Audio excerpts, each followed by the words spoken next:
છું જોડી હાથ રે, બીજું મને આપશો. તમારી મૂર્તિ વિના હે મારા નાથ રે, બીજું મને આપશો માંગુ છું જોડી હાથ રે, બીજું મને આપશો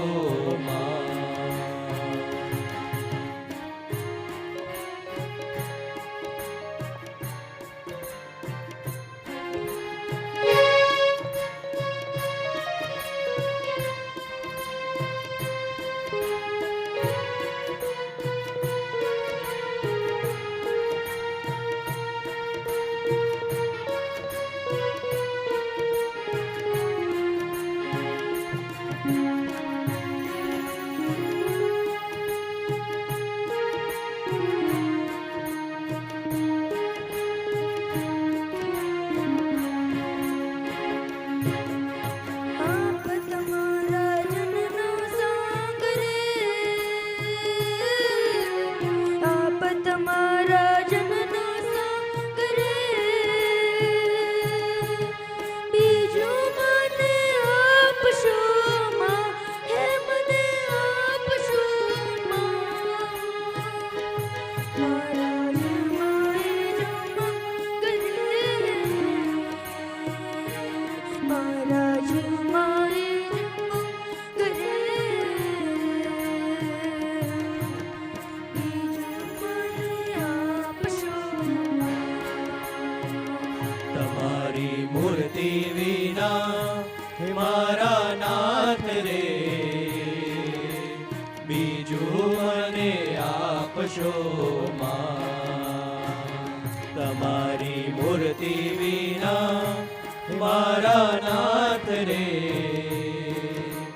બીજું મને આપશો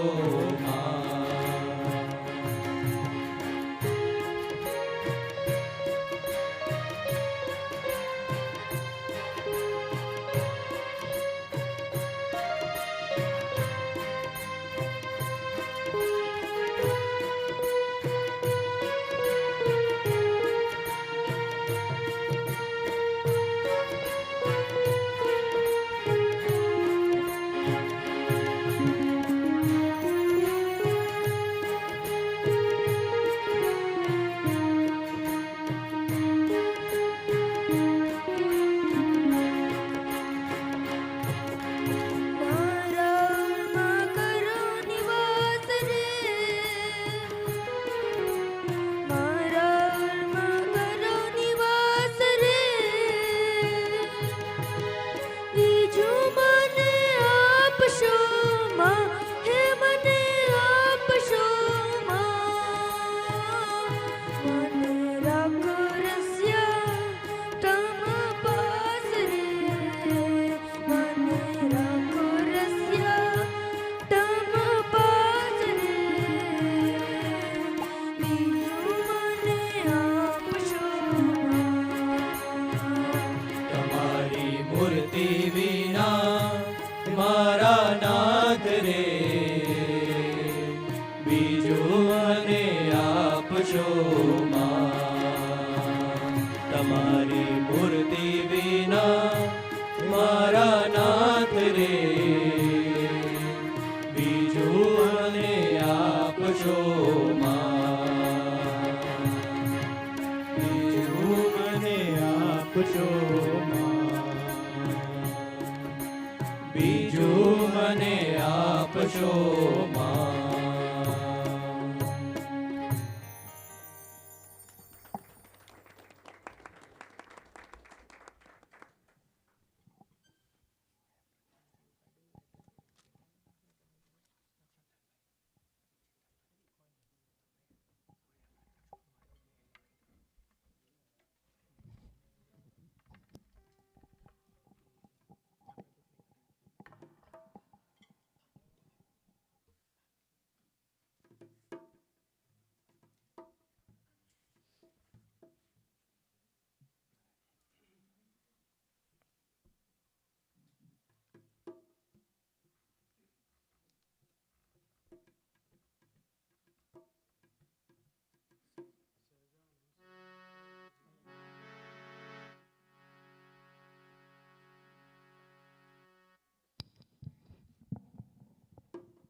સજાનંદ સ્વામી મહારાજની જય.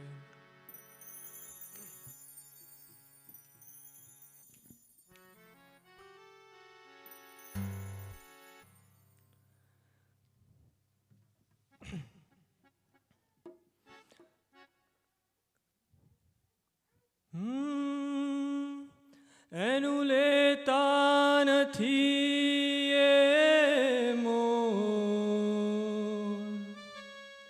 કદી જોતા નથી કોઈની ભૂલ, ઉદારતા છે રે વિપુલ, ઉદારતા છે રે વિપુલ. મળ્યા પ્રત્યક્ષ ભગવાન હો, મળ્યા પ્રત્યક્ષ ભગવાન આપે છતી દે અક્ષરધામ, આપે છતી દે અક્ષરધામ.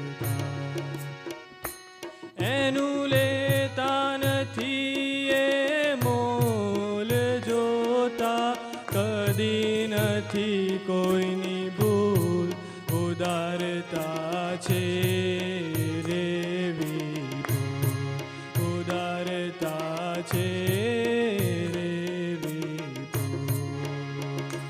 મળ્યા પ્રત્યક્ષ ભગવાન આપે છતી દે અક્ષરધામ, આપે છતી દે અક્ષરધામ. પૂર્ણ મળ્યા છે તેનો આનંદ પૂર્ણ કરીને મૂકશે.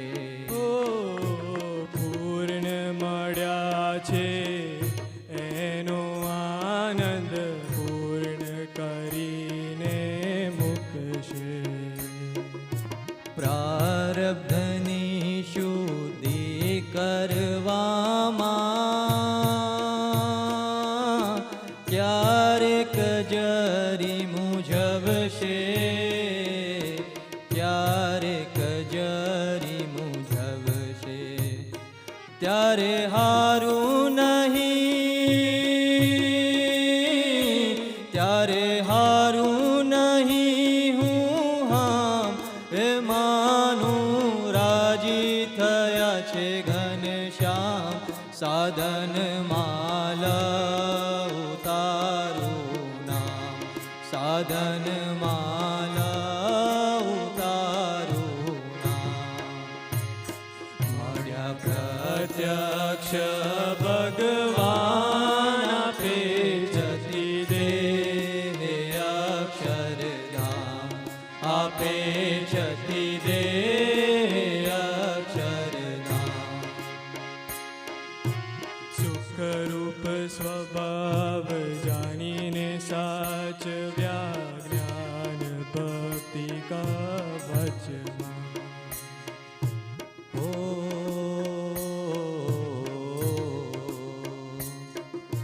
સુખરૂપ સ્વભાવ જાણીને સાચવ્યા જ્ઞાન ભક્તિ કવચમાં.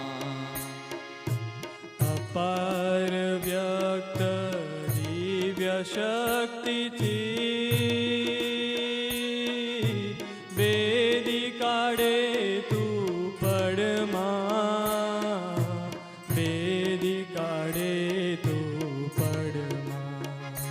તારી વસમી લાગે રીત તો એ માનું એમાં સમાયું છે. તેથી બુદ્ધિ બંધ કરવી છે, તેથી બુદ્ધિ બંધ કરવી છે. મળ્યા પ્રત્યક્ષ ભગવાન આપે છતી દે એ અક્ષરધામ, આપે છતી દે અક્ષરધામ. બીજા ઉપાય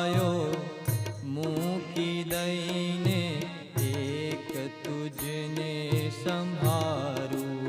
ઓ બીજા ઉપાયો મૂકી દઈને એક તુજને સંભાળું. 24 કલાકની એક પળમાં ના તુજને વિસારું રે, ના તુજને વિસારું રે. તેથી અખંડ રહું, તેથી અખંડ રહું જાગ્રત, કે મન મારું બીજે ના થાય પ્રવ્રત.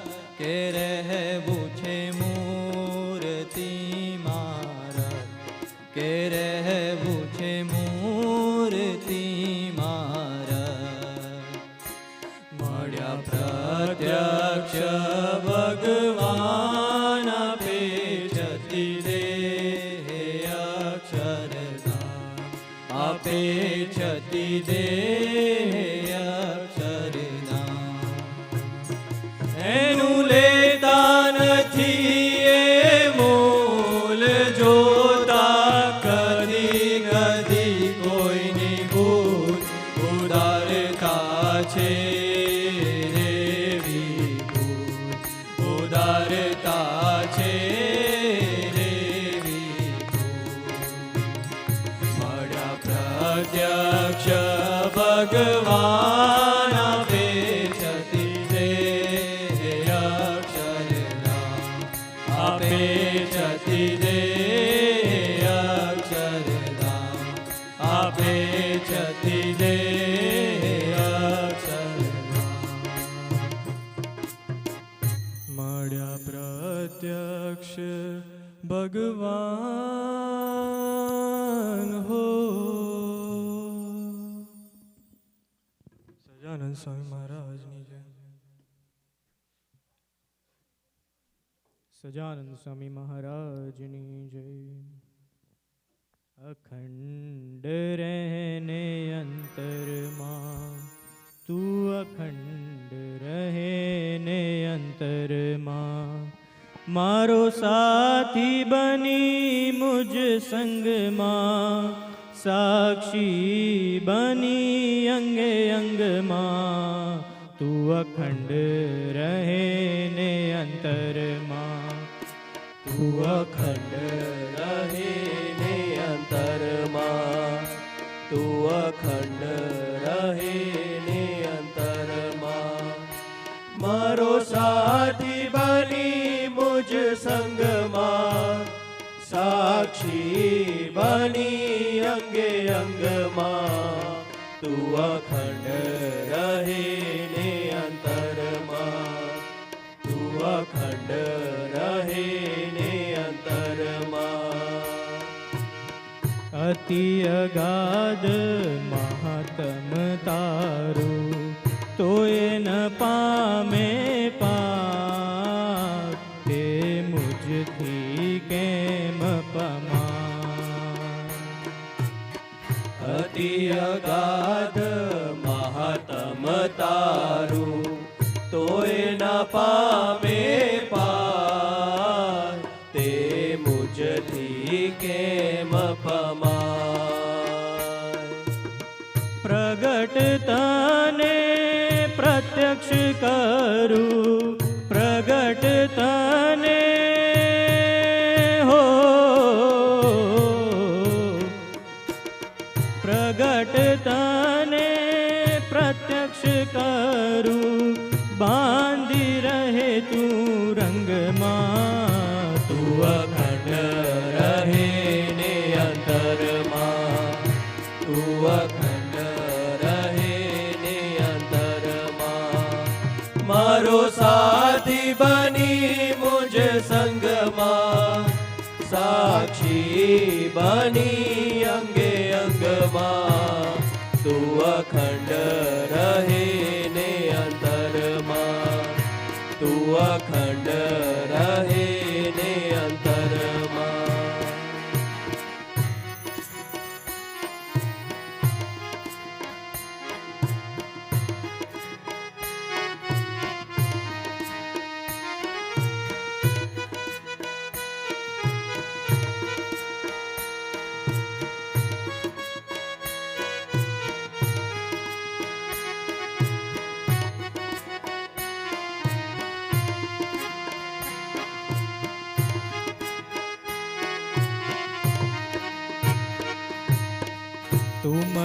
મળ્યો એ કેફરો મેરોમમાં રાજી કરવાનું તાન એ વચન મારું નિશાન તું મને મળ્યો કેફરો મેરોમમાં રાજી કરવાનું તાન એ વચન મારું નિશાન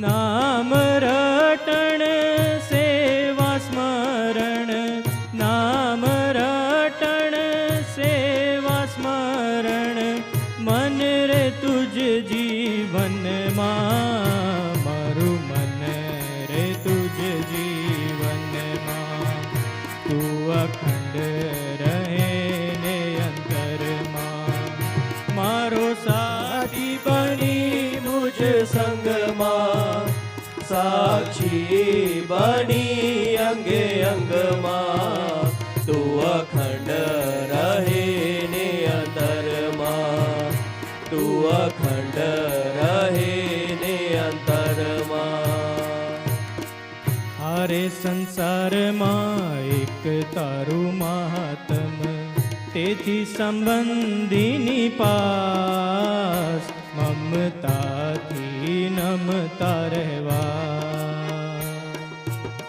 હારે સંસારમાં એક તારું મહાત્મ તેથી સંબંધની પાસ મમતાથી નમતા રહેવા પ્રગતિ કરતા ચૈતન્ય માની પ્રગતિ કરતા હો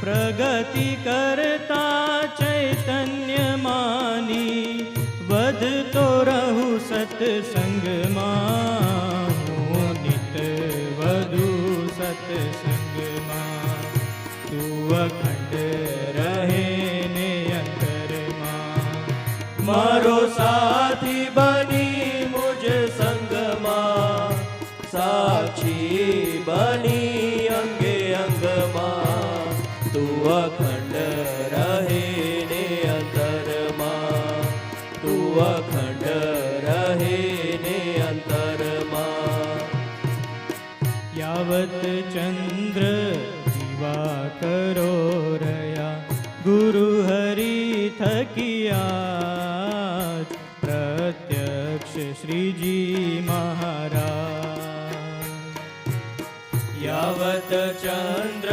દિવાકરો રહ્યા ગુરુ હરિ થકિયા પ્રત્યક્ષ શ્રીજી મહારાજ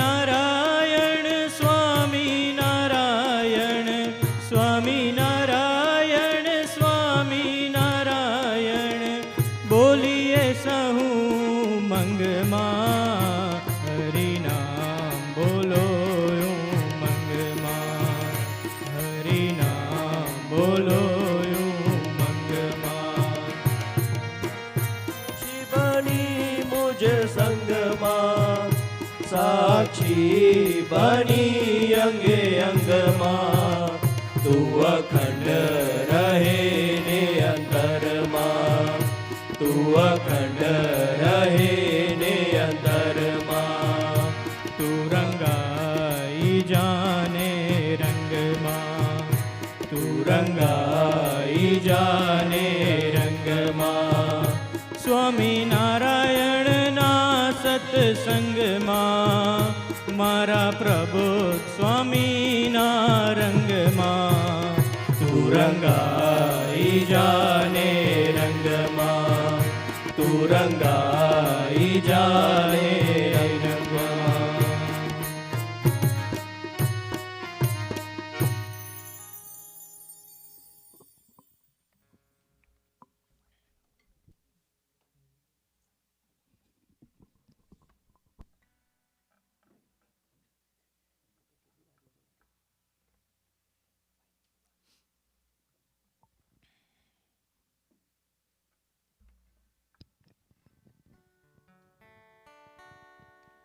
સહજાનંદ સ્વામી મહારાજની જય. પ્રગટ ગુરુ હરિ પ્રબોધ જીવન સ્વામી મહારાજની જય જય જય. આપણી વચ્ચે મોંગટનથી સ્પેશિયલ ભક્તો પધારે છે, એમના માટે જોરદાર તાલિયા.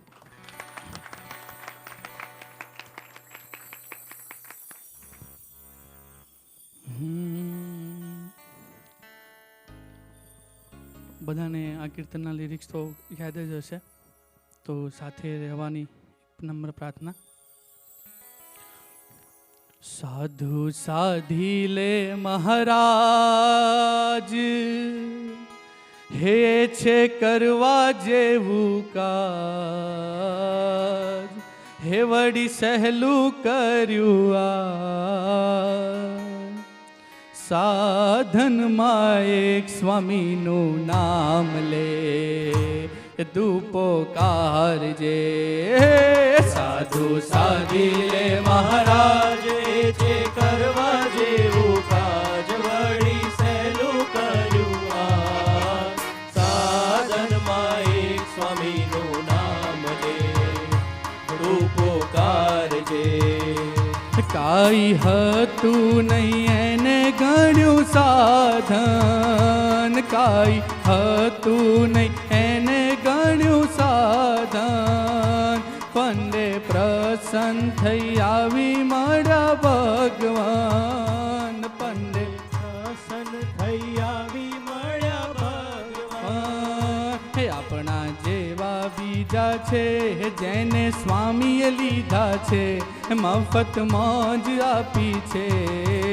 સૌ સંગાથી છઈએ અક્ષરધામના, એક નિશાનના. હે સાધુ સાધી લે મહારાજ, જોડે હરે કરવા જેવું કાજ વળી સહેલું કર્યું આ. સાધનમાં એક સ્વામીનું નામ લે, તું પોકારજે.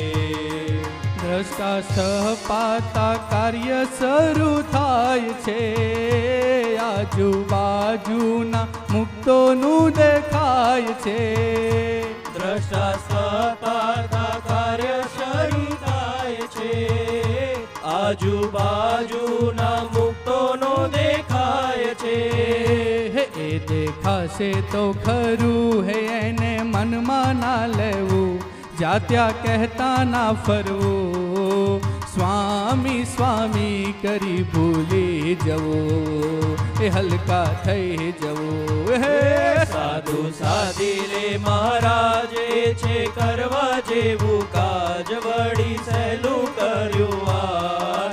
સાધનમાં એક સ્વામીનું નામ લે, તું પોકારજે. આપણે થવું નથી સ્વામી જેવા, મંડ્યા છીએ સ્વામીના થઈને રહેવા. આપણે થવું નથી સ્વામી જેવા, મંડ્યા છીએ સ્વામીના થઈને રહેવા. નિત્ય યોજે છે બનાવ, હે એમાં ગૂંચવે છે સ્વભાવ, દુખાઈએ તે દેહ ભાવ. સ્વામીના નામનો ઈલાજ લે, કર રિવાજ રે. સાધુ સાધી લે મહારાજ, છે કરવા જેવું કાજ વળી સહેલું કર્યું આ. સાધનમાં એક સ્વામીનું નામ લે, તું પોકારજે. સ્વભાવ પ્રેરિત કે સત્ય પ્રેરિત છે, નિર્ગુણ છે કે નિષ્કામની રીત છે. સ્વભાવ પ્રેરિત કે સત્ય પ્રેરિત છે, નિર્ગુણ છે કે નિષ્કામની રીત છે. હે આવું ચૈતન્યમાંથી હોય, સાચી ભક્તિ લાગે તોય, વર્તવું સ્વામીને પૂછી જોય. નિશંક થઈ ડગ ભરવું, કાર્ય કરવું. હે સાધુ સાધી લે મહારાજ, એ છે કરવા જેવું આજ વળી સહેલું કર્યું આ. સાધનમાં એક સ્વામીનું નામ લે, તું પોકારજે. બીજા મુક્તોમાં આવું કઈ જોવું નહીં, એને વર્તાવનારો વસે છે મહી. બીજા મુક્તોમાં આવું ન જોવું નહીં, એને વર્તાવનારો વસે છે મહી. હે એથી દિવ્ય એ હશે, અંતરદ્રષ્ટિ કરશે, અહો ભાવ રહેશે. ગાદી સોંપી નથી આપણને, એનું જોવાને. સાધુ સાધી લે મહારાજ, એ છે કરવા જેવું કાજ, વળી સહેલું કર્યું આજ. સાધનમાં એ સ્વામીનું નામ લે, તું પોકારજે. હે સાધુ સાધી લે મહારાજ, એ છે કરવા જેવું કાજ, પડી સહેલું કર્યું આજ. સાધનમાં એક સ્વામીનું નામ લે, તું પોકારજે, તું પોકારજે, તું પોકારજે.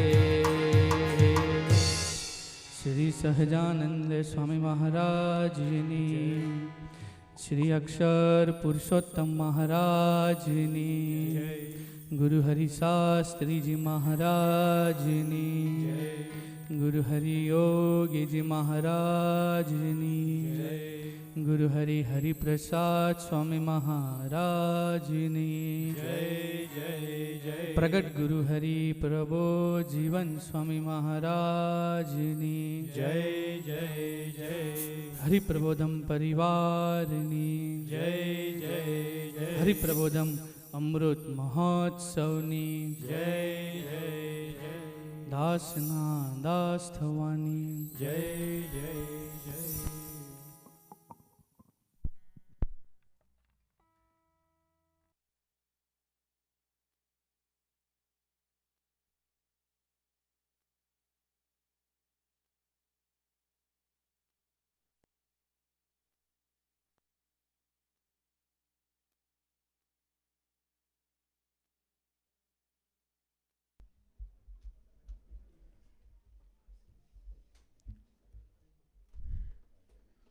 સહજાનંદ સ્વામી મહારાજની જય, હરિપ્રસાદ સ્વામી મહારાજની જય જય જય. પ્રગટ ગુરુ હરિ પ્રબોધ જીવન સ્વામી મહારાજની જય જય જય. હરિપ્રબોધમ પરિવારની જય જય જય. હરિપ્રબોધમ પરિવાર શિબિરની જય જય જય. જ્યારે ગુરુ હરિ પ્રબોધ જીવન સ્વામીજી મહારાજ દિવ્ય દેહે બિરાજમાન છે આપણી સભામાં, તો આપણે એમને અક્ષર નમન કરીને આપણે આપણી સભાની શરૂઆત કરીશું.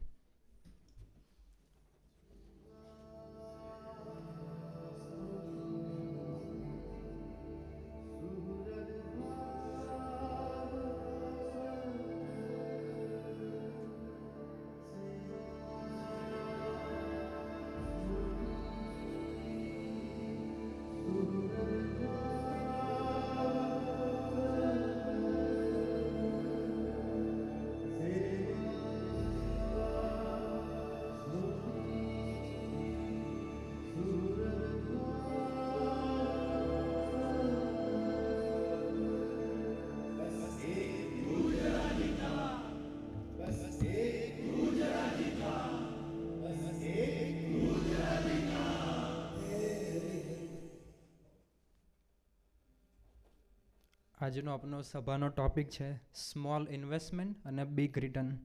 એવું લાગે કે આ સૌથી એકદમ હોટ ટૉપિક છે, ફેવરેટ ટૉપિક હશે બધાનો અને ઇન્ટરેસ્ટિંગ ટૉપિક બી હશે. તો સ્મોલ ઇન્વેસ્ટમેન્ટ અને બિગ રિટર્ન એનું વિચાર કરીએ તો એનું બીજું નામ કે આપણું હરિપ્રબોધમ પરિવાર શિબિર.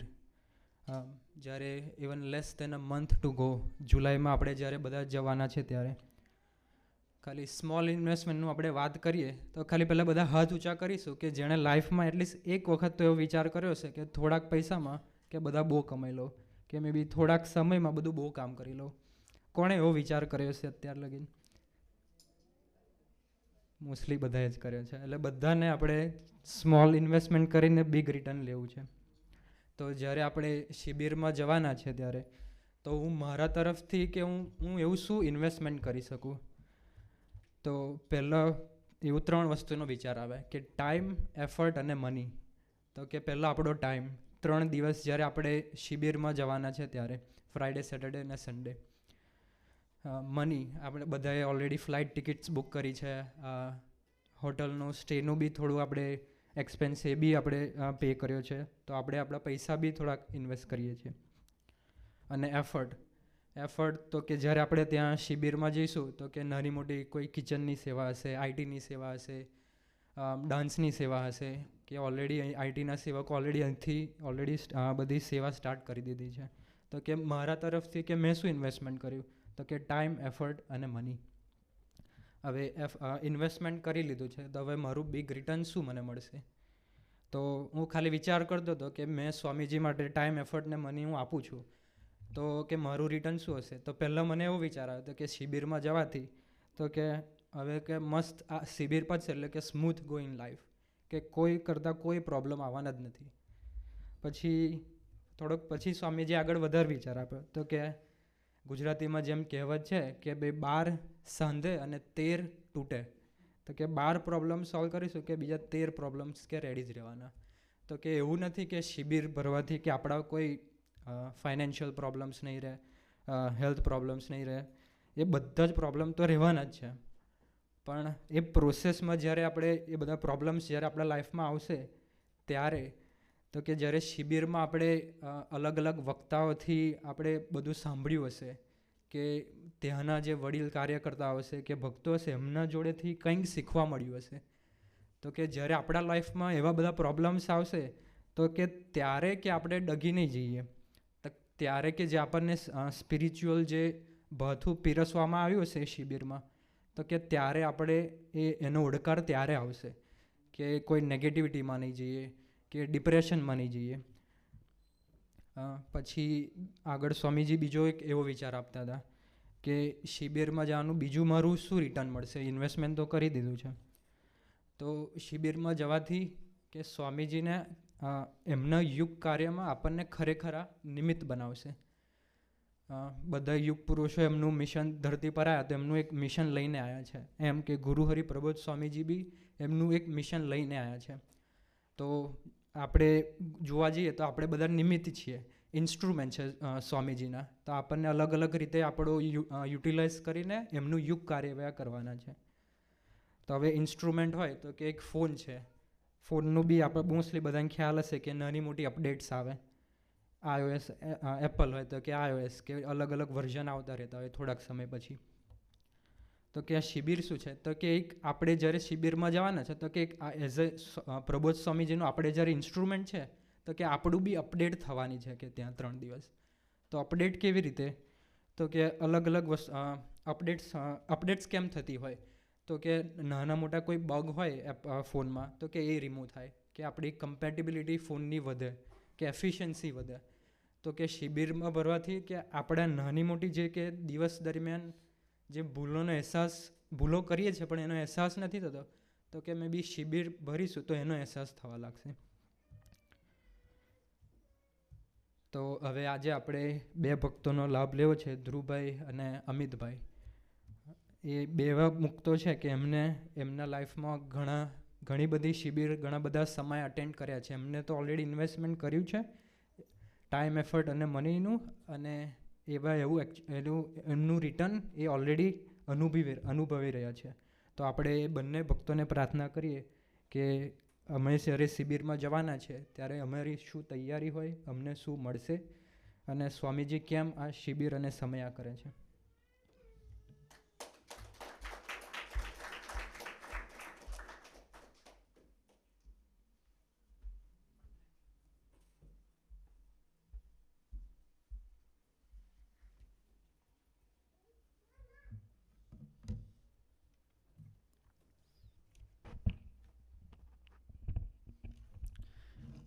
સહજાનંદ સ્વામી મહારાજની જય, ગુરુ હરિ હરિપ્રસાદ સ્વામી મહારાજની જય, પ્રગટ ગુરુ હરિ પ્રબોધ જીવન સ્વામી મહારાજની જય જય જય. આજની સભાનું topic small investment big return, right. તો ઇન્વેસ્ટમેન્ટ તો આપણે ઘણા પ્રકારના હોય, રાઈટ. તો પહેલો જ વિચાર આવે કે ફાઇનાન્શિયલ ઇન્વેસ્ટમેન્ટ. તો એના માટે આપણે આગળ સભામાં સચિનભાઈ અને પ્રિતેશભાઈએ ડિટેલમાં સમજાવ્યું હતું કે ફાઇનાન્શિયલ ઇન્વેસ્ટમેન્ટ કઈ રીતે કરવું, રાઈટ, કે અલગ અલગ ટેકનિક્સ એમને બતાવી હતી કે અલગ અલગ સિક્યોરિટીઝમાં ઇન્વેસ્ટ કરીએ તો ટાઈમ જતાં આપણને બિગ રિટર્ન મળી શકે. ફોર એક્ઝામ્પલ એમને બતાવ્યું હતું કે $300-400 બી આપણે જો મંથલી ઇન્વેસ્ટ કરતા હોય તો આગળ જતાં એનું 20-30 વર્ષ સુધી જો તમે ઇન્વેસ્ટ કરો તો એની ઇન્ટરેસ્ટને બધું એડ થઈને બહુ મોટી અમાઉન્ટ આપણને મળી શકે. તો એ રીતે ફાઇનાન્શિયલ ઇન્વેસ્ટમેન્ટ આપણે તો જોયું હતું, પણ આજે થોડુંક અલગ ટૉપિક આપણે જોઈએ કે સ્પિરિચ્યુઅલ ઇન્વેસ્ટમેન્ટ ઉપર, એમ કે આપણા આત્મા માટે આપણે જો ઇન્વેસ્ટ કરીશું તો એનું શું રિટર્ન મળશે આપણને, રાઈટ. તો એના વિશે થોડીક વાત કરીશું આગળ. તો એના માટે એક એક્ઝામ્પલ જોઈએ આપણે, કે નામ તો સાંભળ્યું છે આપણે કે મધર ટેરેસા, કે મધર ટેરેસા હતા જે કોલકાતામાં રહેતા હતા અને પહેલાં એ સ્કૂલના પ્રિન્સિપલ હતા. તો જ્યારે એ જોબ કરતા હતા ત્યારે એકદમ કમ્ફર્ટેબલ લાઈફ જીવતા હતા. એમની લાઈફમાં એવું નહોતું કે કોઈ તકલીફ હોય, રાઈટ, બહુ સારી એવી લાઈફ જીવતા હતા. પણ એમને વિચાર આવે છે કે મારે સેવા કરવી છે, એમ સમાજ માટે કંઈક કરવું છે. તો કમ્યુનિટીની સેવામાં એ એમનું ઇન્ટરેસ્ટ જાગે છે અને પછી ડિસાઇડ કરે છે કે મારું ગોલ હવે આગળથી આ જ રહેશે એમ. તો પછી એ એમની જોબ છોડી દે છે અને જે ગરીબમાં ગરીબ લોકો હોય તો સ્લમ એરિયાઝમાં કે જે એકદમ ઝૂંપડપટ્ટી એરિયા હોય તો એમાં જઈ અને એકલા સેવા ચાલુ કરે છે એમ એવા લોકોની, કે જે લોકો બીમાર હોય કે જેમના બહુ તકલીફ હોય, રાઈટ, એવા લોકોની એ સેવા સ્ટાર્ટ કરે છે. અને સેવા કરતાં કરતાં એ વખતે એવું હોય છે કે એમને કંઈ આઈડિયા નથી હોતો કે મને સપોર્ટ મળશે કે નહીં, કારણ કે એવું ફાઇનાન્શિયલી એટલો મોટો સપોર્ટ નહોતો એમના જોડે, કે પછી એવું બી નહોતું કે કોઈ મોટી હોસ્પિટલ હોય અને કામ થતું હોય, રાઈટ. તો એ જાતે એફર્ટ એટલા આપતા હોય છે. પણ સમય કન્ટિન્યુઅસલી જાય છે એમ સમય જતાં જતાં એમનું કામ એટલું ફેમસ થાય છે, લોકોને બહુ ગમે છે એમ. તો આખા ઇન્ડિયામાં નહીં પણ all over the world A famous થઈ જાય છે. અને સમય જતાં જતાં એવું થાય છે કે 130 કન્ટ્રીમાં એમના ચેરિટેબલ ટ્રસ્ટ જે હોય એ ઓપન થઈ જાય છે. અને એમનો બેનિફિટ થોડા લોકો નહીં પણ પછી હજારો લાખો કરોડો લોકોને મળે છે એમ. તો જો એક માણસને આવું ડિસિઝન લીધું અને એમને એમનો ટાઈમ, એફર્ટ અને મની, જે વાત કરી આપણને સચિનભાઈએ, રાઈટ, કે રીતે ઇન્વેસ્ટ એમને કર્યું તો કન્ટિન્યુઅસલી જો કર્યું તો એમને આટલું મોટું રિટર્ન મળી શક્યું એમ, કે સમાજ માટે આટલું બધું કરી શક્યા એ લોકો.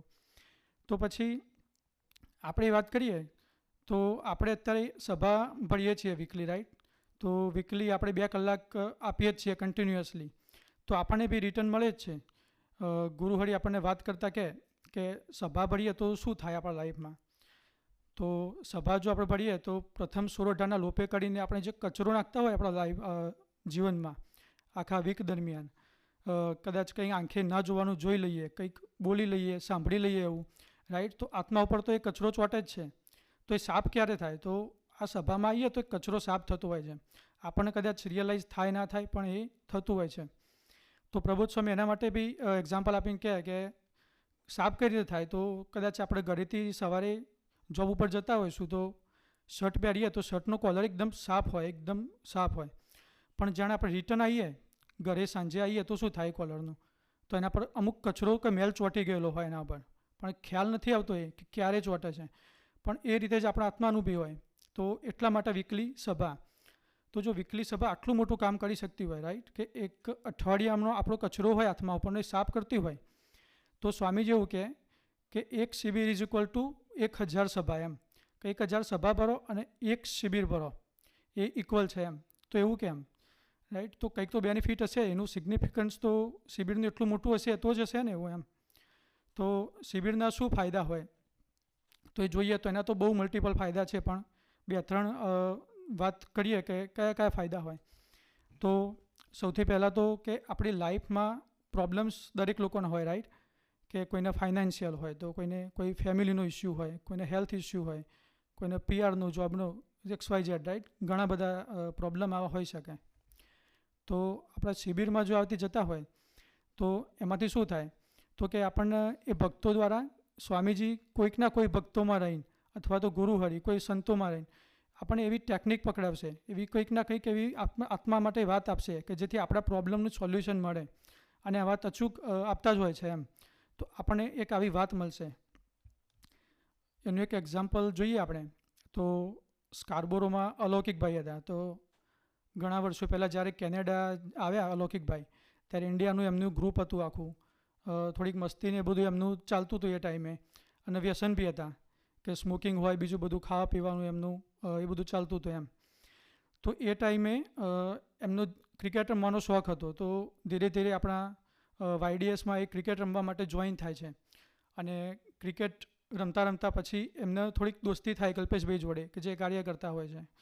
તો એમની દોસ્તી એમને થાય તો શિબિરમાં એમને ઇન્વાઇટ કરે છે અને હેત કરીને એમને લઈ જાય છે એમ કે તમે શિબિરમાં આવો એમ. તો શિબિરમાં બેસે છે, અને એક સેશન શિબિરમાં પૂરું થાય એના પછી એ બહાર જાય છે સ્મોકિંગ કરવા માટે. તો કલ્પેશભાઈ એમને જોઈએ છે, તો કલ્પેશભાઈ એમને પ્રેમથી કહે છે કે ચલો આપણે સ્વામીજીના દર્શન કરી લઈએ એમ. તો એ સ્વામીજીના દર્શન કરવા માટે અંદર જાય છે. તો એ ટાઈમે કલ્પેશભાઈ એવું કહે છે ડાયરેક્ટ સ્વામીજીને, અલૌકિકભાઈને વાત નથી કરતા, પણ સીધું સ્વામીજીને એવું કહે છે કે એમને વર્તમાન ધરાવવું છે એમ. એટલે અલૌકિકભાઈને તો એવું આઈડિયા જ નહીં કે શું વર્તમાન કહેવાય એમ. તો સ્વામીજી પછી સીધું બીજી જ સેકન્ડે બોલ્યા કે લાવો પાણી લાવો, ચલો વર્તમાન ધરાવી દઈએ આપણે. તો પછી એ વર્તમાન ધરાવે છે અને એ શિબિર અટેન્ડ કરે છે. એ સમય તો ત્યાં પૂરો થઈ જાય છે, પણ ધીરે ધીરે એવું થાય છે કે એમનું જે વ્યસન હતું એ સીધું છૂટી જ જાય છે એમ શિબિર પછી. ખબર નથી એ કે એવું ટ્રાય નહોતો કરવો પડે, પણ એ વ્યસન જ આખું છૂટી જાય. તો આપણે વિચાર કરીએ કે વ્યસન દરેકના અલગ અલગ હોય, રાઈટ? કોઈ સોશિયલ મીડિયાના હોય, આ બધા કંઈક વ્યસન હોય ખાવા પીવાના, તો આપણને ખબર છે કેટલા અઘરા છે છોડવા માટે. પણ એ કેવી શક્તિ દિવ્ય કામ કરતી છે સ્વામીજીની, કે એક ખરી શિબિર ભરી અટેન્ડ કરી એમને, તો એમનું વ્યસન આ રીતે છૂટી ગયું એમ. તો આટલો બધો પાવર એમાંથી આપણને મળી શકે. બીજી વાત કરીએ તો જે શિબિર આપણે અટેન્ડ કરીશું ત્યાં 3 દિવસ, ત્યાં હજારો ભક્તો ઓલ ઓવર ધ વર્લ્ડ ત્યાં આવશે. ત્યાં સંતો હશે, ત્યાં પ્રત્યક્ષ ગુરુવડી બી હશે. તો આટલા બધા સંતો કે જે હાઈલી સ્પિરિચ્યુઅલ, કે જે એવું જીવન જીવે છે, આટલા બધા આગળ છે આધ્યાત્મિક રીતે, તો એ એમના લાઈફ ઉપર વાત કરશે કંઈક, કે એમના એક્સપિરિયન્સીસ શેર કરશે ત્યાં, કે એમને એમના લાઈફની અંદર કોઈ પ્રોબ્લેમ્સ આવ્યો હોય, કંઈ ગુરુવડીને કઈ રીતે બળ લીધું હોય, એમને કઈ રીતે એમના પ્રોબ્લેમ સોલ્વ થયા હોય. તો આપણને એ ટાઈમે એવી ટેકનિક્સ પકડાવશે એ રાઈ, કે આપણે લાઈફમાં જો પ્રોબ્લેમ આવશે તો આપણને બળ મળશે એની સામે લડવાનું. એ ટેકનિક્સથી આપણને એક પ્રકારનો કહેવાય ને કે કોન્ફિડન્સ મળી જશે એમ, કે એ જો જીવી શકતા હોય આ રીતે તો હું બી જીવી શકું. તો આવા કોન્ફિડન્સ આપણને આવી શિબિરમાંથી મળે એમ. તો એ આપણે ચૂકવું નથી. બીજી વાત કરીએ તો આપણે અઠવાડિક જે સભા અટેન્ડ કરતા હોઈએ તો આપણે શું કરીએ અહીંયા, તો 2 કલાક આપણે આપતા હોય આપણા આત્મા માટે. અને ઘણીવાર એવું, એટલે મને એવું ફિલિંગ થાય અમુક વાર કે સભામાં હોય 2 કલાક તો એવું લાગે કે જીવી જ લેવું છે એમ. આ રીતે આપણને એકદમ પોઝિટિવ વાઇબ્રેશન્સ આવતા હોય અંદરથી. તો એવું થતું હોય, પણ જ્યારે બહાર નીકળીએ તો ધીરે ધીરે ખબર નથી એમ બેક ટુ નોર્મલ થઈ જઈએ એમ, કે બહારના વાતાવરણમાં આવીએ એટલે નોર્મલ લાઈફ જે જીવતા હોય એવું બધું સ્ટાર્ટ થઈ જાય એમ. પછી એ પ્રભાવમાં નથી રહેવાતું. તો એનું આપણે શિબિરમાં આપણે વાત કરીએ તો શિબિરમાં શું થશે, તો 3 દિવસ આપણે જ્યારે શિબિર અટેન્ડ કરીશું તો શિબિરમાં ફક્ત સ્વામીજી અને પ્રબુદ્ધ સ્વામીજીને રાજી કર્યા સિવાય બીજી કોઈ વાત નહીં હોય. અને અહીંયા જે એટમોસ્ફિયર આપણે એકચ્યુઅલી ફીલ કરી રહ્યા છીએ એવું એટમોસ્ફિયર આપણને 3 દિવસ મળશે. તો એનાથી શું થાય કે આપણે જે રૂટીન જે લાઈફ જીવતા હોય એમાંથી થોડા બહાર આવીશું એમ, અને એમાં એન્ગેજ થઈશું આપણે. એટલે એના કારણે આપણને એક આત્માને એક બૂસ્ટ મળી જશે, એક બળ મળશે એવું, કે આપણે એ રીતે જીવી શકીએ એમ ખરેખર. તો એ આપણા માટે ટર્નિંગ પોઈન્ટ બની શકે લાઈફ માટે. વિચાર કરીએ આપણે તો આપણે એક એક્ઝામ્પલ, એક વાર્તા સાંભળીએ છીએ કે કુહાડી લઈને ઝાડ કાપતા હોય, રાઈટ? તો એકના એક જો કુહાડીથી કાપે કરીએ, રાઈટ, તો ઝાડ એક ટાઈમે તો બુઠ્ઠી થાય નહીં, અને પછી એ એવી ઇફેક્ટિવ ના રહે. પણ થોડો ટાઈમ જો એની ધાર આપણે એને ઘસીએ, રાઈટ, એને તો શું થાય પછી, તો પછી એને સારી રીતે આપણે કાપી શકીએ. તો આપણા માટે ટાઈમ કંઈક આવો જ છે. તો આપણે એ ટાઈમ આ રીતે ઇન્વેસ્ટ કરી શકીએ. બીજું આપણે તો શિબિરમાં આવવું જ છે, પણ બીજું એ કે આપણા ફ્રેન્ડ્સ હોય સર્કલમાં તો એમને બી આપણે ઇન્વાઇટ કરવા છે કે શિબિરમાં આવે, રાઈટ? તો આપણી તો એક સેવા થાય જ, પણ બીજું એ કે ગુરુહરિનો બી અભિપ્રાય છે કે શિબિરમાં આપણી સાથે એક ફ્રેન્ડને કમસે કમ આપણે ઇન્વાઇટ કરીએ અને એનું બી આત્માનું કલ્યાણ થાય. એટલા માટે કદાચ વાત કરતા હોય તો એ પ્રોબ્લેમ આવી શકે આપણને કે ફાઇનાન્શિયલી જોવું પડે એમ, કે થોડુંક ખર્ચ થાય. પણ બીજી બાજુ જોઈએ આપણે તો કોઈ બી ટ્રીપ કરતા હશું 2-3 દિવસની, તો શું થાય, આપણે લગભગ $600-700 તો આપણો ખર્ચ થાય જ એમ. તો એટલો તો ખર્ચ થાય ફાઇનાન્શિયલી. પણ આપણે આને કવરઅપ કઈ રીતે કરી શકીએ, તો અલગ અલગ રીતે આપણે કરી શકીએ, રાઈટ? કે ધારો કે જોબ ફક્ત આપણે અઠવાડિયામાં 1 કલાક જો આપણે એક્સ્ટ્રા જોબ કરીશું ને તો બી 1 વીક હોય 1 વર્ષની અંદર, તો આપણે ઇઝીલી આપણા આખા કોસ્ટને મેનેજ કરી શકીશું એમ, આટલા એફર્ટથી જ. તો આપણે આત્મા માટે જો 1 કલાક વધારે જોબ કરવાની છે તો આપણે ઇઝીલી કરી શકશું એમ. તો જસ્ટ જે છે એ આપણે આપણો જમ્પ લાવવાનો ટાઈમ છે એમ. આ બીજું જોવા જઈએ આપણે તો આપણી પ્રિપેરેશન થોડીક, જો આપણે આવી શિબિર અટેન્ડ કરવા જતા હોય તો એવું નહીં કે ખાલી કે જઈને આપણે આવી જઈએ, રાઈટ, ટાઈમ જતો રહે, પણ થોડીક તૈયારી કરીને જો જઈશું આપણે તો મેક્સિમમ આપણને બેનિફિટ મળશે. કઈ રીતે કે આપણે નોટ અને પેન આપણે સાથે લઈ લઈએ એમ ખાસ. તો કેવું કે કોઈ બી આપણને પ્રોબ્લેમ હોય તો કાર્યકર્તાઓ હોય, કોઈ સંતો હોય, ગુરુહરિ કોઈ વાત કરે તો આપણા માટે જે વાત હોય જો આ પોઈન્ટ નોંધી લઈશું તો કદાચ પછી બી આપણે રિફેર કરવા થશે કે આ પોઈન્ટ આ વાત કરી હતી. બાકી પછી કેવું કે અમુક વાર ભૂલી જવાય એમ. એટલે મારી વાત કરું કે એવું જ થાય કે ભૂલી જવાય, પછી કંઈ યાદ નથી રહેતું. તો એ ખાલી લઈ લઈએ આપણે. બીજું આડું શું આવે આપણને જવામાં આવે તો મન બુદ્ધિ અમુક આડા આવે કે મને એવું થાય ઘણીવાર કે જવું છે નથી જવું, બીજું ત્રીજું, રાઈટ, હજારો વિચાર આવે બધા. તો મન બુદ્ધિ તો વચ્ચે આવવાના જ છે એમ. તો એની સામે આપણે લડવું પડશે એમ કે એકવાર જમ્પ લાવીએ તો પછી તો ગુરુહરિ જોઈ લેશે એમ. એ તો આપણને અનંત ઘણું આપવા માટે જ બેઠા છે. એક એક્ઝામ્પલ જો જોઈએ આનું તો મહાભારતનું યુદ્ધ આપણને ખબર છે કે પાંડવોનો પક્ષમાં હતા ભગવાન કિશન. તો જે મહાભારતનું યુદ્ધ હતું તો પહેલાં તો અર્જુન અને પાંડવ લડવા માટે તૈયાર જ નથી થતા, પણ ભગવાન કિશન એમને તૈયાર કરે છે, મોટિવેટ કરે છે અને એમને યુદ્ધ માટે તૈયાર થાય છે. બધાને એમને તૈયાર કરે છે અને પછી એમના સારથી બને છે. સારથી તો એમના બને જ છે, પણ એમને પણ ગાઈડ કરે છે યુદ્ધની અંદર. કારણ કે સામે પક્ષે કૌરવો એટલા બધા મજબૂત હતા. આપણે જોઈએ કે યોદ્ધાઓ તો કેવા હતા, તો કર્ણ, દ્રોણાચાર્ય, ભીષ્મ પિતામહ, દુર્યોધન, એટલે આમનો સામનો થયો નહોતો એમના એમ. સૈન્ય બી એમના જોડે મોટું હતું. તો કૌરવોનો સામનો ભગવાન કિશન ના હોત તો કંઈ થવાનું નહોતું એમ. અર્જુન અને પાંડવો એમને ખબર બી હતી કે ભગવાને એમને સહાય કરી અને છેલ્લો વિજય બી બનાવે છે એમને.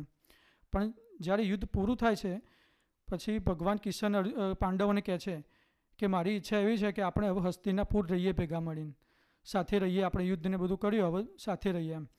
તો પાંડવો એ ટાઈમે એવું કહે છે કે બરાબર છે ભેગા રહીએ, પણ અમે આ યુદ્ધ કર્યું તો અમે કેટલા લોકોને માર્યા, અમે બહુ ખૂન ખરાબો કર્યો એમ.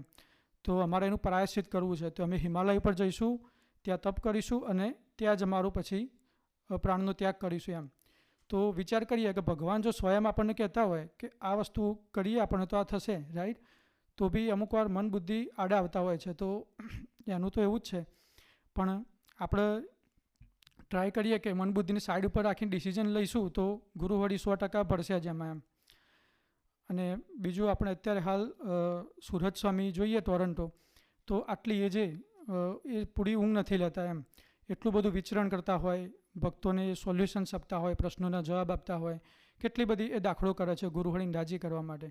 અને એ સમય માટે બી એટલી બધી તૈયારી કરી રહ્યા છે કે જેથી આપણને બેસ્ટ લાભ મળી શકે 3 દિવસ. તો એના માટે આપણી જવાબદારી શું, તો આપણે ફક્ત શિબિરમાં જવું છે. તો આપણને એના માટે મન બુદ્ધિ આપણો સાથ આપે અને ગુરુહરિને રાજી કરી શકીએ એવી લાઈફ આપણે જીવી શકીએ, એ માટે ગુરુહરિ આપણને બળ, બુદ્ધિ અને શક્તિ આપે, એ જ પ્રાર્થના સહજાનંદ સ્વામી મહારાજની છે.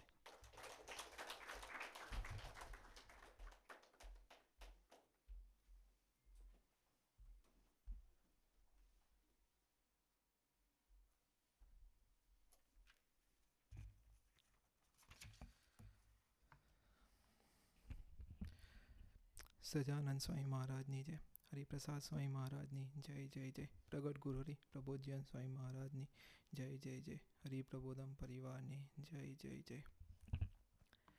સચિનભાઈ, અમિતભાઈએ બહુ મસ્ત કવર કર્યો કે આપણે શિબિર કેમ ભરવી જોઈએ એમ. તો હું મારો વિચાર કરતો હતો કે હું શિબિરમાં અટેન્ડ કરીશ તો એ મને મારા ડે ટુ ડે લાઈફમાં કેમની હેલ્પ કરશે. શિબિર કહેતો કે સભા, સત્સંગ એ મને મારા ડે ટુ ડે લાઈફમાં એ મારું જે સ્મોલ ઇન્વેસ્ટમેન્ટ છે, જેમ અમિતભાઈ કહ્યું કે આપણે વીકના 7 દિવસમાંથી આપણે જે 2 કલાક ઇન્વેસ્ટ કરી રહ્યા છે આપણી આત્મા માટે, એ મને ડે ટુ ડે લાઈફમાં કેવી રીતે ને શું હેલ્પ કરશે ને ભગવાનનો આશરો કેમનો દ્રઢ કરાવશે, એના થોડા પ્રસંગો શેર કરું અને આપણે જોડે ટ્રાય કરીએ સમજવાનો. સ્વામીજી કહેતા કે આપણા જીવનનો કોઈ ડેસ્ટિનેશન હોવું જોઈએ. તો કેમ? તો કે આપણને ખબર પડે કે આપણે શું કરવા આવ્યા છે અને અત્યારે શું કરી રહ્યા છે. માયા એટલી મોટી છે કે આપણને ખબર ના પડવા દે કે આપણે આપણા ડાયરેક્શનથી કરે ડાયવર્ટ થઈ જઈએ. તો આ સભા આપણા માટે શું કરે છે? તો કે સભા આપણને ધીરે ધીરે ટ્રાન્સફોર્મ કરે છે. સ્વામીજી કહેતા કે સભા, સત્સંગ, શિબિર એક આપણને પશુમાંથી માનવ બનાવે, માનવમાંથી દેવ બનાવે, દેવમાંથી ભગત બનાવે અને ભગતમાંથી ભગવાનનું ભૂલકું બનાવે. તો કે આપણે આ સભા ભરીએ છીએ એનાથી આપણને મળે છે શું? તો કે હું સભામાં આવ્યો તો શિબિર અટેન્ડ કરીશ તો મને પહેલું મળશે શું? તો કે મને સારા ફ્રેન્ડ્સ મળશે. સારા ફ્રેન્ડ્સ મળશે તો એ મારા જીવનમાં કેમના કામ લાગશે? તો ઇંગ્લિશમાં એક કોટ છે કે man is known by the company he keeps. ઇંગ્લિશમાં બીજો પણ એક કોટ છે કે man is an average of his 5 friends. તો આપણે જેવી કંપની રાખીશું એવા જ સંસ્કાર આપણામાં આવશે. આપણને બધાને ભમરાને ગીગાની સ્ટોરી ખબર છે કે ગીગાને એમ જ લાગતું હતું કે આ કીચડ છે એ જ મારું યુનિવર્સ છે, આ દુનિયામાં આનાથી સારું કંઈ નથી. પણ એના જીવનમાં એક ભમરા જો એનો એક દોસ્ત હતો કે એને કીચડમાંથી કાઢીને એ સુગંધીવાળા ફૂલ સૂંઘાડ્યા તો એને ખબર પડી કે જેમાં હું રહેતો હતો એ તો કીચડ હતું. આપણે આપણા લાઈફમાં ગુડ ફ્રેન્ડ્સ આપણા માટે એ જ કામ કરે. એક પ્રસંગની વાત કરું તો સંજયભાઈ કરીને પાટણના એક અમરીશ ભગત છે. જ્યારે સભા ભરતા તો એમના જીવનમાં એક પ્રસંગ બન્યો કે એ સ્કૂલ ટીચર હતા, એમના વાઈફ પણ ગવર્મેન્ટ સ્કૂલ ટીચર હતા, પણ એમની જોબ પાટણથી 15 કિલોમીટર દૂર, એમની વાઈફની જોબ પાટણથી 80 કિલોમીટર દૂર. હવે એ લોકો સવારે 7 વાગે ઇકો ગાડી લઈને નીકળે તો સાંજે 7 વાગે આવે. આખો દિવસ ત્યાં જતો રહે. ઘરે છોકરા, તો એમની સંભાળ કોણ રાખે? તો એમને આ પ્રશ્ન ઉઠ્યો. તો એમને એમના મંડળમાં વાત કરી કે અમારે આવી તકલીફ છે. તો બધાએ ભેગા થઈને એવું ડિસાઈડ કર્યું કે આપણે બધા ભેગા થઈને ધૂન કરીએ, સ્વામીજીને પ્રાર્થના કરીએ કે તમારી જોબ બદલાય ને નજીક આવે તો તમારે બધું જે તંત્ર છે, વ્યવહારિક તંત્ર છે એ સચવાય. તો બધાએ ધૂન કરી, તો પ્રાર્થના કરી, તો કંઈક સ્વામીજીએ કંઈક એવું દર્શન કરાવશે તો કંઈક ઓપોઝિટ વસ્તુ થયું. બેનની જે જોબ હતી એ હવે 80 કિલોમીટરથી ટ્રાન્સફર થઈને 140 કિલોમીટર દૂર ગતી રહી. હવે પ્રોબ્લેમ એ પડે કે એ લોકો સવારે 7 વાગે નીકળે તો રાતે 10 વાગે ઘરે આવે. હવે પાછો એને પ્રશ્ન કે હવે મારા છોકરાઓને કોણ સાચવે? તો એમને સત્સંગમાં થોડી મોડાસ આવી ગઈ, પણ એમની દોસ્તી એમના કાર્યકર્તા જોડે એવી હતી તો એમને એમના કાર્યકર્તાને બોલાય અને વાત કરી કે મને હવે કે સત્સંગ નહીં કરવો, કે જ્યાંથી સત્સંગમાં છું ત્યાંથી કે મારા જીવનમાં બધું ખોટું જ થાય છે. તો એમના દોસ્ત એવા સારા હતા તો એમના કાર્યકર્તા એમને નિમિત્ત સ્વામી જોડે મળ્યા. નિમિત્ત સ્વામી એમને પ્રબોધ સ્વામી જોડે લઈ ગયા અને પ્રબોધ સ્વામીને એમને ખુલ્લા દિલની બધી વાતો કરી. તો પ્રબોધ સ્વામીજી એમને કહ્યું કે તમે 20 મિનિટ ભજન કરજો. તો કે સ્વામીજી ભળશે. એ ભગતે 20 મિનિટ ભજન કરવાનું ચાલુ કર્યું. તો એનો ફાયદો એમને શું મળ્યો? તો કે રાતોરાત ગવર્મેન્ટની કંઈક એવી નવી સ્કીમ નીકળી તો 2 હસબન્ડ વાઈફનું ટ્રાન્સફર 5 કિલોમીટર દૂર થઈ ગયું. તો એમનું જે વ્યવહારિક તંત્રનો જે એમને પ્રશ્ન હતો એ બધો સચવાઈ ગયો. તો એમના જીવનમાં એવા કંઈક દોસ્ત બનાવ્યા હતા કે એવા દોસ્ત સત્સંગના માધ્યમથી એમને મળ્યા હતા. તો એમને એમને જ્યારે જરૂર હતી ત્યારે એમની જોડે ઊભા રહ્યા અને એમને સાચી સૂઝ આપી. બીજું આપણે શિબિરમાં જઈશું તો આપણને શું મળશે? તો કે શિબિર જીવનને પ્યોર કરવાનું એક માધ્યમ છે. એ આપણા અંતરને સાફ કરે છે. પ્રબોધ સ્વામીજી યુએસમાં વિચરણ કરતા હતા ત્યારે એમને શાર્લેટમાં એક ભગતના ઘરે પધરામણી હતી. પ્રબોધ સ્વામીજી પધરામણી માટે પધાર્યા. એ ભગતે એમની પૂજા કરી અને પછી ભગતે પ્રબોધ સ્વામીજીને કહ્યું કે જો તમે મને ના મળ્યા હોત ને તો હું જીવનમાં બહુ દુઃખી હોત. પછી ભાઈએ આગળ વાત કરી કે લાસ્ટ યર કે મને હરિપ્રબોધમના એક ભગતે ઇન્વિટેશન આપ્યો કે તમે અમારી અંકુટની સભામાં આવો. મને મ્યુઝિકનો બહુ શોખ, તો કે હું સભામાં ગયો ત્યાં એ ભગતે મને કહ્યું કે તમને કંઈ વગાડતા ફાવશે એમથી? તો મેં મંજીરા હાથમાં લીધા. જેમ એ સભામાં મેં મંજીરા વગાડ્યા, 30 વર્ષથી કે હું દારૂ પીતો હતો, પણ કે એ મંજીરા વગાડ્યા પછી મને અત્યાર સુધી દારૂ યાદ નથી આવ્યું. કે એ વાતને 1 વર્ષ થયું. તો કે આપણું એમને એક સભા ભરી તો એમના જીવનમાં એમને કેટલો ફાયદો થયો. એ કેટલું સ્મોલ ઇન્વેસ્ટમેન્ટ હતું એમનું ઇનિશિયલી, કે એક સભાનું ઇન્વેસ્ટમેન્ટ હતું. તો એમને લાઈફમાં જે એક ખોટું કામ કરી રહ્યા હતા, કે એમને જે ખોટી હેબિટ હતી એમાંથી નીકળવા માટે એમને બળ મળ્યું. બીજું શિબિર શું કરે, તો બીજા એક પ્રસંગની વાત કરું. ચિરાગભાઈ કરીને વિદ્યાનગરના એક ભગત છે. તો એમને એ એન્જિનિયરિંગમાં સ્ટડી કરે. બીજા વર્ષના કોલેજમાં બીજું વર્ષ હતું કોલેજનું, ત્યાં એમને પેટમાં થોડું દુખવાનું ચાલુ થયું. તેને પેન થોડા દિવસ સુધી રહ્યો. તેમને ત્યાંના લોકલ ડૉક્ટર જોડે કન્સલ્ટ કર્યું કે મને પેટમાં દુખે છે. તો ત્યાંના ડૉક્ટરે એમને એવું કહ્યું કે તમને એપેન્ડિક્સ છે એવું લાગી રહ્યું છે, તો કે તમારું ઓપરેશન કરાવવું પડશે, અને કે હું તમને ડાયટ આપું અથવા ડાયટ ફોલો કરજો તો કે તમારા પેટમાં દુખાવો ઓછો થઈ જશે. તો ભગતે ઓપરેશન કરાયું અને ડાયટ ફોલો કરવા મળ્યા. ઓપરેશન થઈ ગયું, ડાયટ ફોલો કરે છે, તો એ પેટમાં દુખાવો વધતો જાય છે. હવે ખાવાનું ખાય ને 10 મિનિટ પછી એમને વોશરૂમ થઈ જાય, તો પેટમાં કંઈ રહે નહીં. એના લીધે પ્રોબ્લેમ શું થતો હતો કે એમના બોડીમાં જે બ્લડ બનવું જોઈએ એ બ્લડ નહોતું બની રહ્યું. પછી એમને એ થોડોક ટાઈમ એવું ને એવું ચાલ્યું, એટલે પછી એમને બીજા એક ડૉક્ટરને કન્સલ્ટ કર્યા કે મને આવો પ્રોબ્લેમ છે. તો એ ડૉક્ટરે એમનું ચેકઅપ કર્યું. પછી ચેકઅપ કર્યા પછી ડૉક્ટરે કહ્યું કે તમને એપેન્ડિક્સ તો હતું જ નહીં, કે તમારું ખોટું ઓપરેશન કર્યું છે, અને તમને જે ડાયટ પ્લાન આપ્યો છે કે એ ડાયટ પ્લાન જે તમને જે થયું છે એના કરતાં ઓપોઝિટ ડાયટ પ્લાન આપે છે, એટલે તમને કે પેટમાં વધારે દુખે છે. કે હવે આવા ટાઈમે આપણે એ સિચ્યુએશનમાં હોય કે આપણને પહેલું તો એ ખબર પડે કે આપણું ખોટું ઓપરેશન કર્યું. પછી આપણને એ ખબર પડે કે આપણને એવો કોઈક ડાયટ પ્લાન આપ્યો હતો કે જેનાથી આપણો પેન વધી રહ્યો હતો. પૈસા તો ગયા, પણ આપણને દુઃખ પણ માથે પડ્યું. તો એવા ટાઈમે જે મગજમાં હીટ થાય એ કેમ નહીં નીકળે?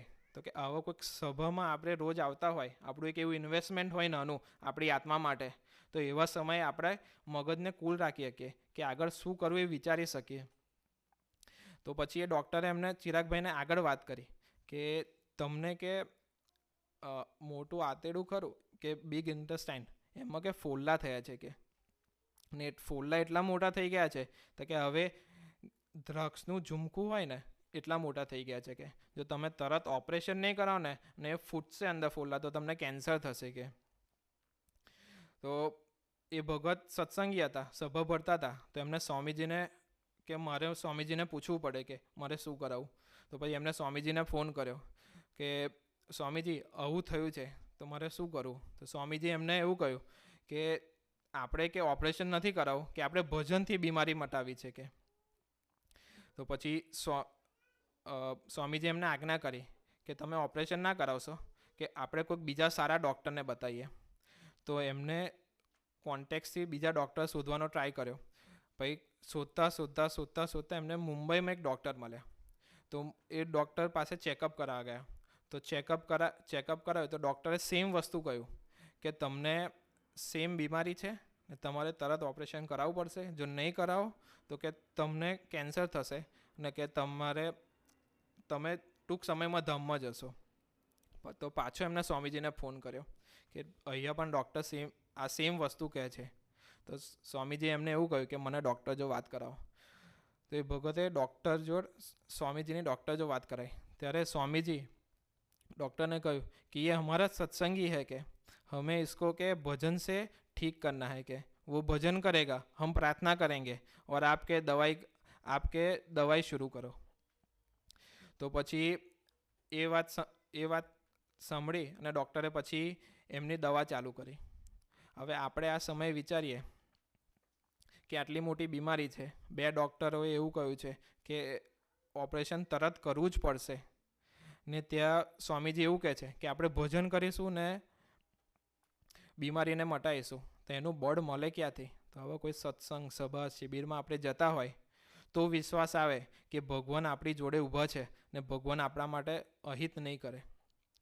પછી એ ભગતે ભજન કરવાનું ચાલુ કર્યું.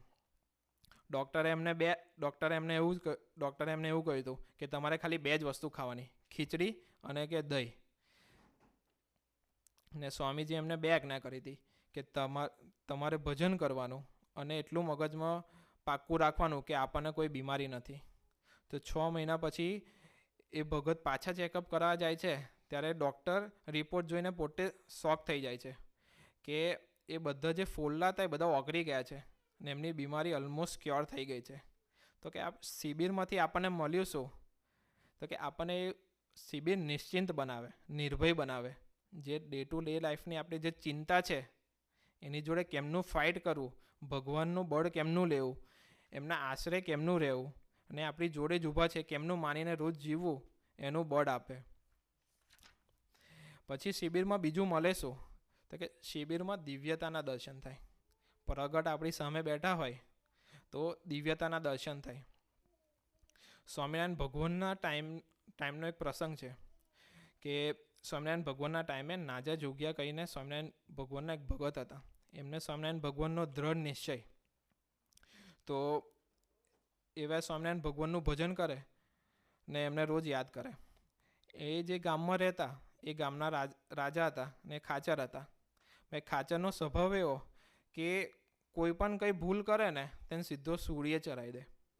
તો એક દિવસ એ ખાચરને ખબર પડી કે મારા ગામમાં એક ભગત રહે છે, એ સ્વામિનારાયણમાં માને છે ને એ માને છે કે ભગવાન જ છે.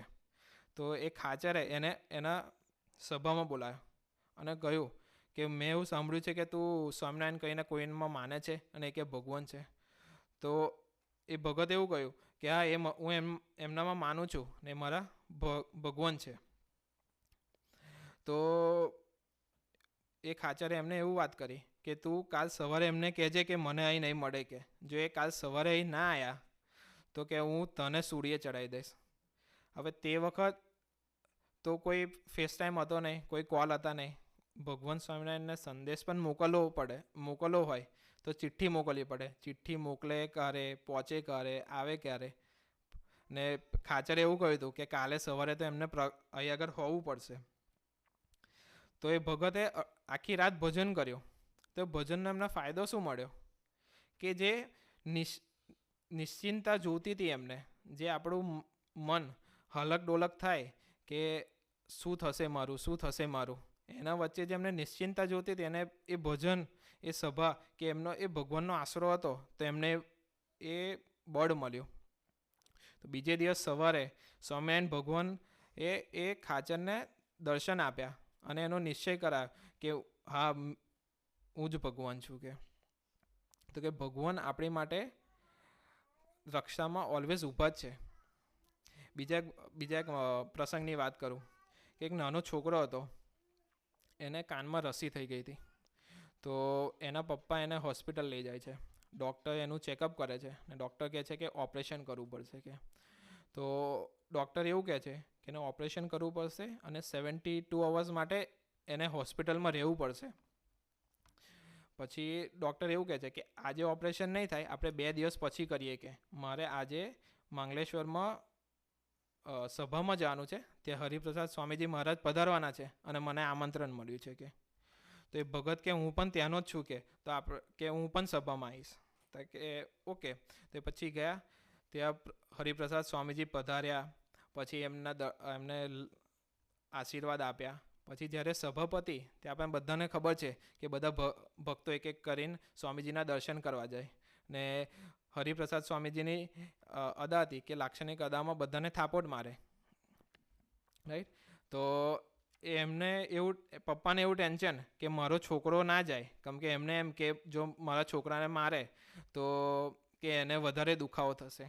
તો એના વિચારમાં પણ આ મૂર્તિ એવી છે ને કે ગમે તેને ખેંચી લે. તો એ છોકરો એના પપ્પાને ખબર ના પડી ને એને પહેલાં લાઈનમાં ઊભો થઈ ગયો ને એના પપ્પા વિચારમાં હતા તો તે છોકરાનો નંબર આવી ગયો. તો હરિપ્રસાદ સ્વામીજીએ એ છોકરાને 3 લાફા માર્યા. જે કાનમાં રસ્સી હતી એ ગાલ પર 3 લાફા માર્યા.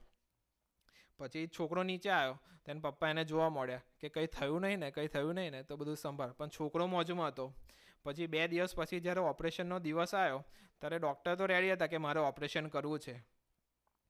તો ઓપરેશન કરવા પહેલાં ડૉક્ટર કે આપણે એકવાર ચેકઅપ કરી લઈએ પાછું. તો પાછું ચેક કર્યું ને તો જે એમને જે રસી હતી ને એ મટી ગઈ હતી. તો કહેવાનો મતલબ શું? તો કે આ સભા શિબિરમાં આપણે જઈએ તો દિવ્ય પુરુષના દર્શન થાય ને એવા આપણને દિવ્ય દર્શન કરાવે, જે આપણી તકલીફો છે એ બધી ઓછી કરે. પછી આપણે આ શિબિરમાં જઈએ તો બીજું મળે શું? તો કે દિવ્યતાના દર્શન તો થાય પણ આશીર્વાદ પણ મળે. મુંબઈના એક ભગત હતા, એમને સેમ પ્રોબ્લેમ હતો. તેમને કાનમાં સંભળાવાનું ઓછું થઈ ગયું. તેમને ડૉક્ટરને બતાવવા ગયા તો ડૉક્ટરે એવું કહ્યું કે તમને આ કાનમાં તો ઓછું થઈ જ ગયું છે, પણ ધીરે ધીરે બીજો કાન પણ બંધ થઈ જશે. તો એમની દોસ્તી એવા સંત જોડે હતી. તેમને ભક્તિ સ્વામીને વાત કરી કે આવું થયું છે. તો ભક્તિ સ્વામી એમને પ્રબોધ સ્વામીજી જો લઈ ગયા અને પ્રબોધ સ્વામીજી એમને બધું પૂછ્યું કે શું થયું છે ને બધું એમની જો વાત કરી. એમને પછી પ્રબોધ સ્વામીજીએ એવું કહ્યું કે આપણે મશીન નખાઈએ તો ચાલે? તો ભગત એવું કહ્યું કે મશીન નખાય, ડૉક્ટરે એવું કહ્યું છે કે મશીન પર પણ કામ નહીં કરે એમ.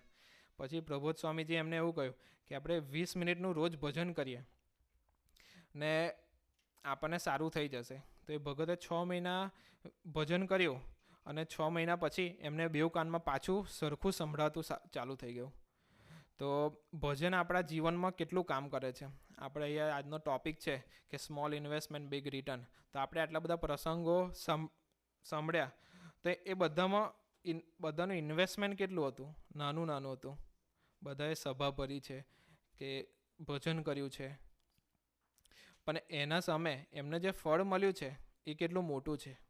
તો આપણે આ સભામાં આવીએ કે આપણે શિબિરમાં 3 દિવસ જઈશું, એનું પણ જે આઉટકમ છે કે એનું જે પ્રોફિટ છે એ બહુ હાઈ છે આપણા ઇન્વેસ્ટમેન્ટ કરતાં. આપણે હવે એક વિડીયોનું દર્શન કરીએ.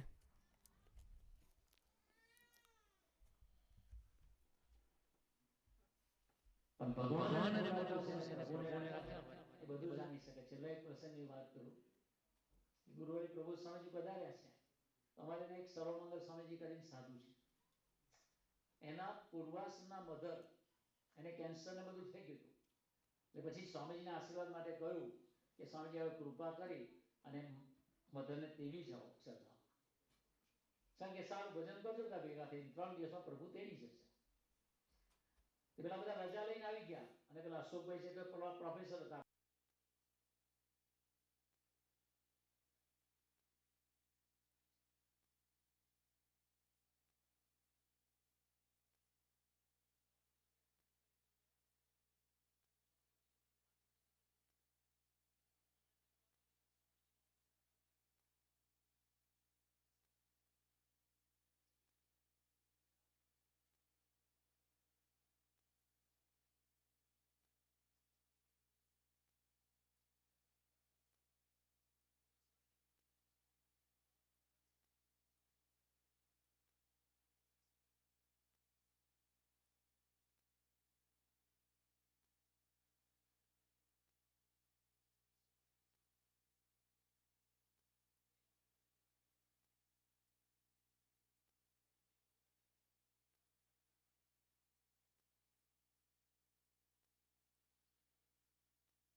સહજાનંદ સ્વામી મહારાજની જય. ધ્રુવભાઈ, અમિતભાઈ અને ભક્તિ સ્વામીજી આપણને શિબિર કેમ ભરવી એનું ઇમ્પોર્ટન્સ શું છે એ તો આપણને સમજાવ્યું. તો ખાલી છેલ્લે એક વિચાર આવતો હતો કે શિબિર શું છે, કે શિબિરના 2 રિફ્લેક્શન છે. કે શિબિર એનું પહેલું રિફ્લેક્શન કે હું ક્યાં છું, અને એનું બીજું, અને ફર્સ્ટ રિફ્લેક્શન છે હું ક્યાં છું, અને બીજું રિફ્લેક્શન એ છે કે સ્વામીજીને મને ક્યાં લઈ જવો છે. તો આજના દિવસે એ જ પ્રાર્થના કે આ શિબિર દ્વારા સ્વામીજી અમને એક સ્ટેપ આગળ લઈ જવો છે, તો એની માટે અમને બળ આપજો.